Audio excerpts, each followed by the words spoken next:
CD of music that's never been heard before, and they dope. The tracks are so dope, bro. Wait till you hear that shit. Now these are Seagram tracks that he recorded before he died. Yes. Like what era are they from? Are they from like 93, 94, or 95? They're from both. From? Yeah, they're from 90. Oh, they're wow. from 93. Yeah, they're not 93, 94, bro. 95. They're just dope. So they were tracks that didn't make the albums. They were tracks that should have made the album and didn't make the album because and the reason it didn't because he had to add some of the South stuff to it. So a lot of the songs that they had the South stuff on it, he went first because he was signed to a Southern label. He wasn't signed to Death Row. You know what I mean? If he would have been signed to Death Row, all those songs would have been on there. Oh, well that's dope, man. So this you've been holding on to these songs all these years. Have you ever thought about releasing them before this, or are you just waiting for the right time? I thought about it, man. But during that time, when my brother died, then Pac died. It was a lot of Pac stuff and a lot of stuff he was doing got drowned out because of Pac. Because Pac was a bigger star, no doubt.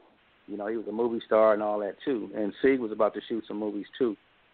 He just never got to them. But my thing was, man, I didn't want my brother stuff to be like Mac Dre's and Pac, where everybody was throwing preachers on, acting like they was rapping with him, like they were cool with him. They wasn't cool with him. I didn't like that. I didn't like how they did Mac Dre like that. Everybody started coming up with Mac Dre songs and taking stuff from songs that he didn't even record with him and taking verses and doing that. So I didn't let that happen to my brother stuff. That's why you never seen nobody with C verses nowhere.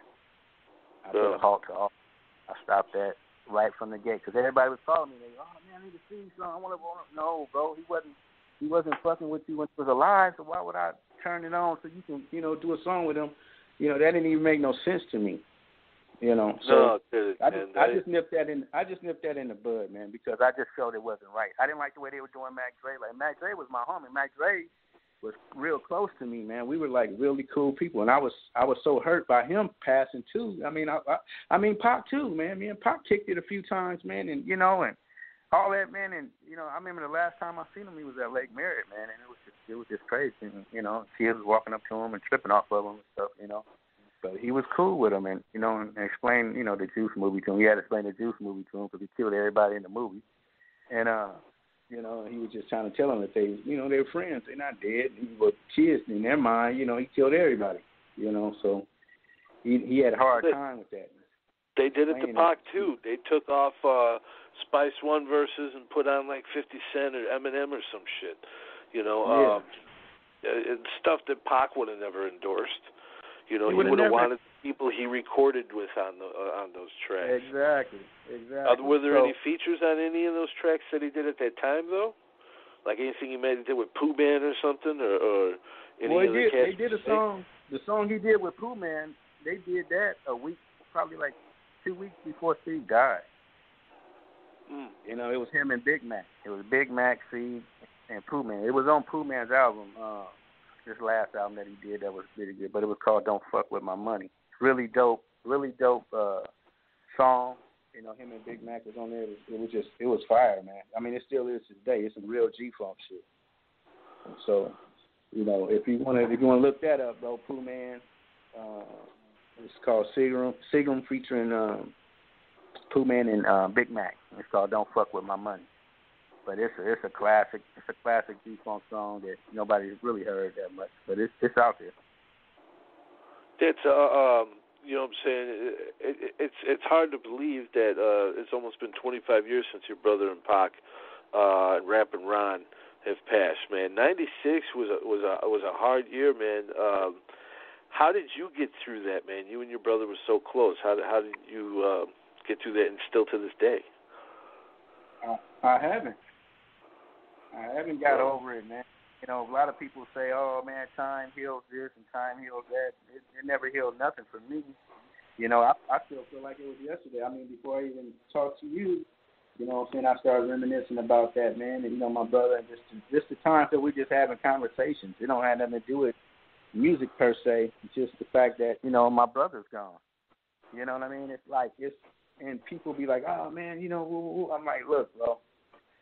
you know, I got my brother into the music game. You know, he was a football star. You know, he was an athlete. He was dope.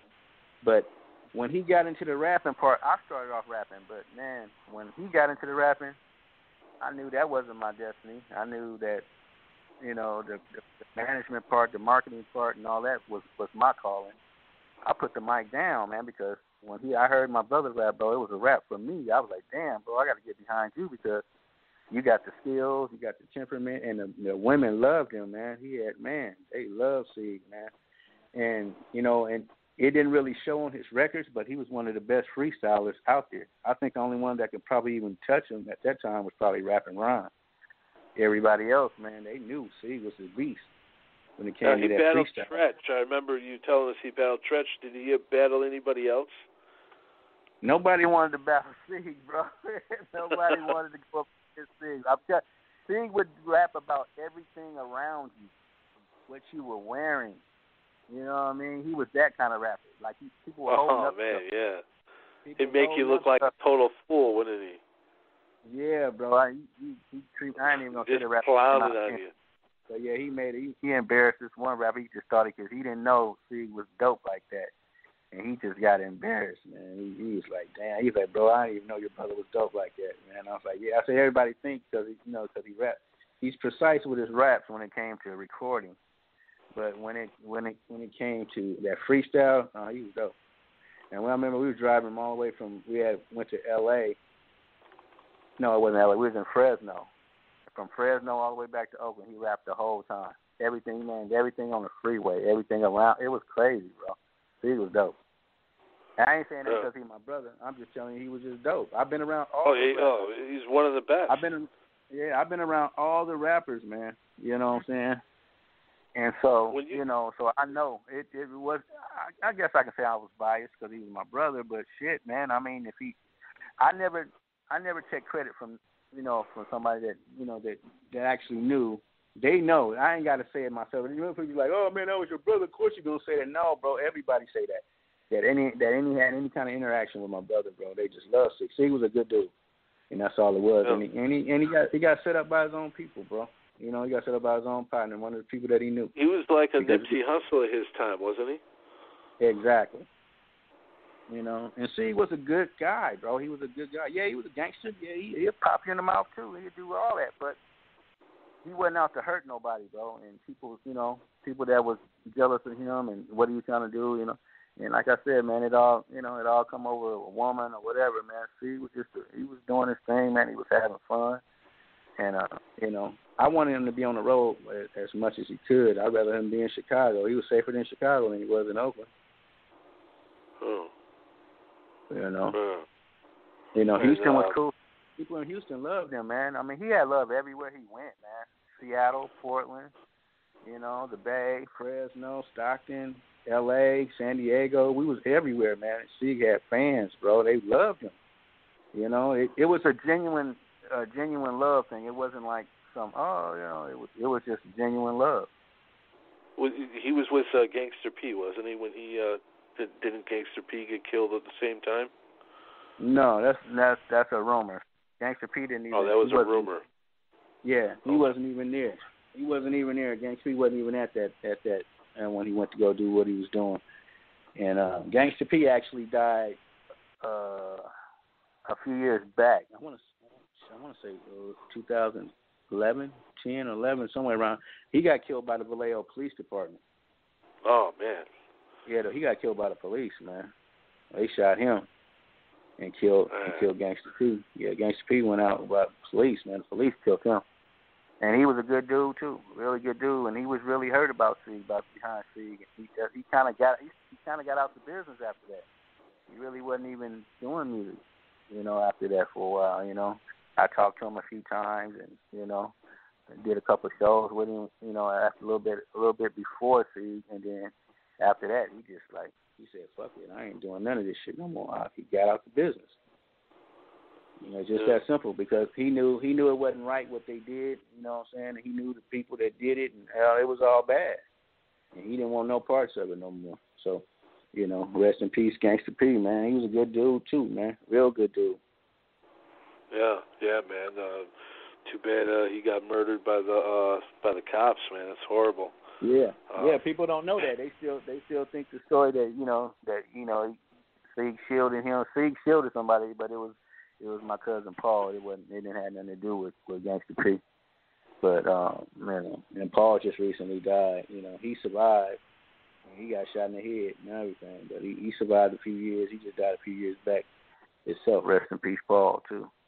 But that's what blocked him from, But yeah, man, it's so much, that's devastated. Make sure to subscribe to the channel, hit the bell for notifications, like, comment, share. Also go over to UGSforlife.com, download the entire archive, and check out new episodes on Apple Podcasts and Blog Talk Radio.